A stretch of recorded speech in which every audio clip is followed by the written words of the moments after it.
Alors sois humble. Tu n'es pas innocent parce que tu n'as pas de péché sexuel. Et il y a des gens dans la vie qui ne pêchent pas sexuellement, pas par conviction, mais par manque d'occasion.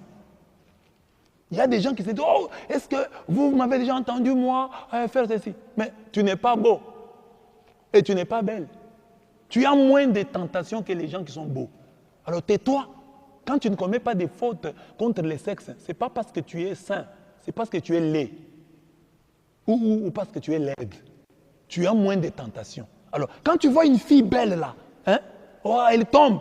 Bon, je ne dis pas qu'il faut justifier ça, mais je dis qu'il faut être compréhensif envers elle, parce qu'elle, elle a plus de tentations que toi. La même chose, quand tu vois quelqu'un qui a beaucoup d'argent, qui a beaucoup de succès, donc, lui, les femmes les suivent. Ce n'est pas comme toi, un pauvre de rien du tout. Quelle femme te suivrait, toi? Même si tu en as un petit nombre, et celles qui vont te suivent avec des problèmes.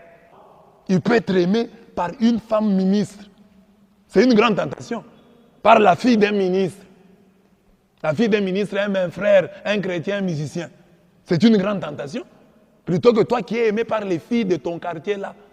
Dans la banlieue sud de ta ville là. Dans la banlieue, là, dans le fin fond là.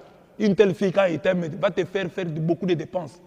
Mais le musicien chrétien ici, qui est célèbre, qui est connu, peut être aimé, tenté par la fille d'un ministre qui lui donne de l'argent, qui la sponsorise, qui sponsorise la sortie de son album et qui lui demande, entre guillemets, un service sexuel. Tu vois que la tentation est grande. Alors il ne faut pas trop condamner les autres. Ah moi, non! C'est ce que l'ange dit hein, au diable, quand le diable accuse Josué, le prêtre.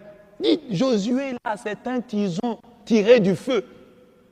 C'est un tison tiré du feu. Même s'il a de la saleté, ses habits sont sales, il a été tiré du feu. Soyons donc honnêtes quand nous devons juger les autres.